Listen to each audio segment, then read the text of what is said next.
Hi, good afternoon. I'm Patrick Ward, Mayor of the City of Lyndhurst, and this is our Chief of Fire, Michael Carroll. And we're here to welcome you today to our new and improved Lyndhurst Fire Station, which we dedicated just recently on September 11th, 2021. After 4 years of active planning, 20 years of needs assessment and nagging by my chief, actually 4 chiefs. But here we are, and we are welcoming you to our new fire station. As the mayor indicated, the catalyst for this project was due to the cramped space and the changes of equipment and the needs of the fire department over the years. As he alluded to, when we first built the original station, we had a minimum manning of 5 personnel and no female firefighters. And the department grew since that fire station that was incorporated in 1974 to where we're at today. So once we identified the need, we went through needs assessment for the facility to try to identify what shortcomings we have and where we can make improvements upon. And it was a 4-year planning process from the time we started this initial discussion to we actually got to the passage of council to get the project rolling. During those 4 years, we went and looked at other fire stations. We looked at pros and cons of certain fire stations, including some other local ones. We incorporated some of those things in our plan, and then we brought some new concepts into the station to kind of bring us to that 21st century need, and will carry us over into the next, hopefully, several decades moving forward. So with the mayor and council support, the project was a very good success. The architectural firm that we used was one of those members, I believe, was one of the principals designed our original City Hall complex, the building we're in today. And part of the mayor's desire was to whatever we do on the outside really fit into the makeup of the existing space. So from my perspective, I think they did an excellent job, and they met the needs of, the elected officials, not to be this robust Taj Mahal, but also to be, really meet the needs of the department. And I think we were able to accomplish that very well based on the design and the ultimate outcome of the station. The space that we're in right now, which is now transferred into all city use, when I would come visit the fire department in almost 30 years of service, the day room and kitchen was a space which is quite a bit smaller than this. And that's where the shift spent all of their time, all of their downtime. That's where they watched television, they cooked their meals, they ate together. It was a small, cohesive social space. Over the years, as a councilman in the late 90s, we refurbished it, we added new cabinetry. We tried to dress it up because we had other priorities within the city that were being met. I mean, when we finally sat down to do the 4-year planning process, this need was on the books for almost 20 years. So there was quite a bit of pushing it down the pike as we built a community center, added on the clerk's office and the police department. We built a new pool, things that were, according to the council at the times, more emergent needs for the community. So finally, when we got to the fire station, I wanted to see a space that our personnel could really enjoy their downtime, but I wanted it to not be ostentatious, be beautiful, useful, durable, and awesome. One of the first things that Chief Carroll and I went and picked out was a stove. We found out that that particular stove needed a lot of things that we didn't want to add to the building, so we got something better. But we were very excited about the opportunity to create the not only the functional spaces for our employees, but the relaxation spaces. Sometimes, and very often, we are on back-to-back-to-back calls, and it can be a very kinetic situation.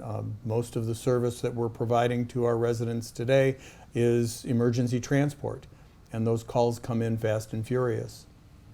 And I think that since we're a 24/7 operation, we live here. This is our house. So the 24 hours we're here, just like at home, we've got to have breakfast, lunch, and dinner. We sleep here. And we wanted to have a space that was very comfortable, but obviously very functional for the firefighters that were on duty.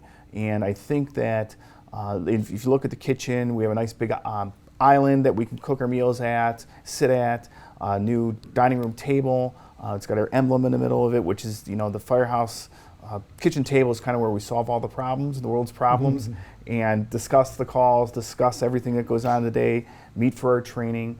And as the mayor stated, the previous kitchen, was our day room, was our training room, was our everything room. So this allowed us some more space, and bluntly, because of COVID, it actually allowed us to work in a safe space and be more separated and still work together in the same unit. For a short period of time during the construction process, because of COVID, we had 3 personnel working in the existing space while the construction was being done in the new space, and 3 personnel in the community center because we couldn't socially distance. So once we were able to move our personnel back together into a single space, that worked really well. And some of the other features that we incorporate in the fire station, we have I'll call it a dirty and clean area. The apparatus room, we'll consider that the dirty area or the red area, and then the second floor is the clean or green area. So we don't want to cross-contaminate with dirty towels, dirty turnout gear, or any of that stuff. So anything on the first floor stays on the first floor. So we have a first floor laundry, we have a first floor turnout gear washer and dryer, so it takes care and keeps all the equipment downstairs. We have a decon shower downstairs, so if we have contaminated equipment, again, it doesn't come up into the living space. We actually have a turnout gear room, which we didn't have before, so all the personnel, that's where they store their gear when they're off duty. When they're on duty, they put it by the apparatus they're assigned for the day. But part of that room or part of that space is a fan to continue to exhaust the air, because as our gear hangs, it's always off-gassing contaminants from maybe a fire we went to earlier that day or a different shift. So that was the other thing that we try to incorporate in the station. And the other thing we really try to do in the bays was if there's training opportunities, because we didn't have really, to do training in our old space, we were limited to PowerPoint presentations and watching videos, so we really have one space to really train. So this allowed us to, in the mezzanine, we put anchors in the walls and on the beams. We built in a confined space training area, so it's a hole in the floor that we could practice rope rescue skills, putting someone in the basket and bringing them up through the hole. We have a window, a bailout window, so we can throw a ladder up to the window so we can practice some techniques, vent enter search, or firefighter bailout, and then just general rappelling off the edge of that. So every space we looked at, we really try to look at it and what else can we use it for. So it's not just an apparatus room, it's a training area. And I think that really helped out a lot. And then incorporating the other first floor spaces the mayor alluded to, we moved into this space, the remodel, just to continue with the first floor renovation, and that's how we came up with the Lyndhurst training room. And maybe you can touch base a little bit on that. Well, at the end of the day, we've created this new fire space, very efficient. The apparatus bays are larger than we had before. They incorporated things such as the turnout gear room, which is negative pressured so that we can keep everybody safer. We have the gear laundry, and everything is, as the chief said, separated.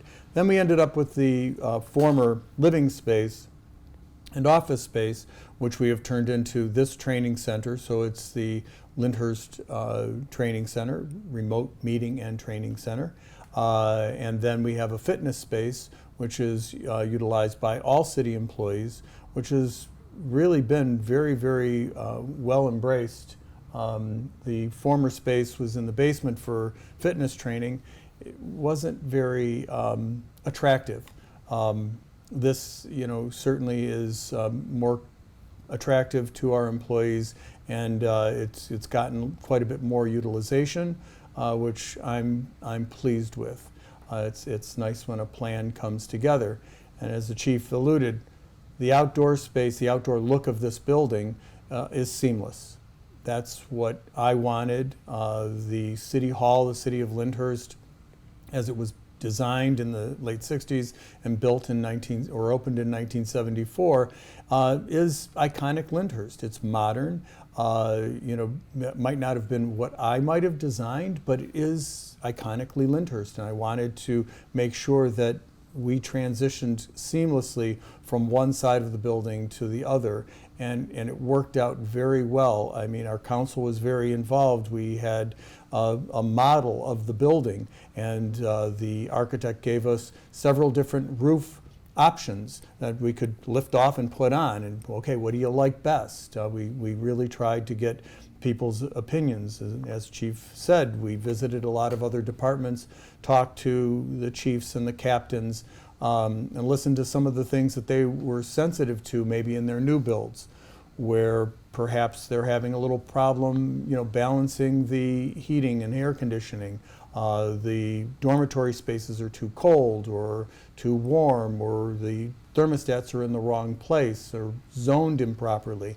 All those things we took back to the architects and to our general contractor and said, okay, we want to address these problems on the front end. We want to design so that we don't have these problems on the back end. And I think it worked out very well.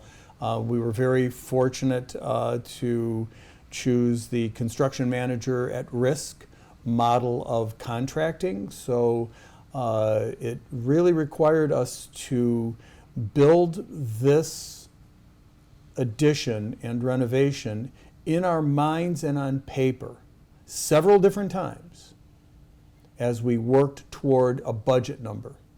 And that budget number was in one place. That was in my head. And they had to meet that budget number, because if we didn't meet that budget number, I knew we could not go forward.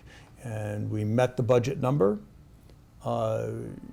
We did very well, and we were able to add back some things that we had value engineered out or made some adjustments on the fly. We removed some columns that the chief was uncomfortable with, which cost quite a bit of money.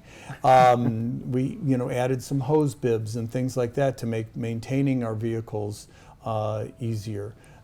There were a lot of little things that were added back in that we could look at because the budget was being adhered to. So that's something our council was very sensitive about, something I'm always very sensitive about, and I think something that we achieved very well. So I'm very happy with that result.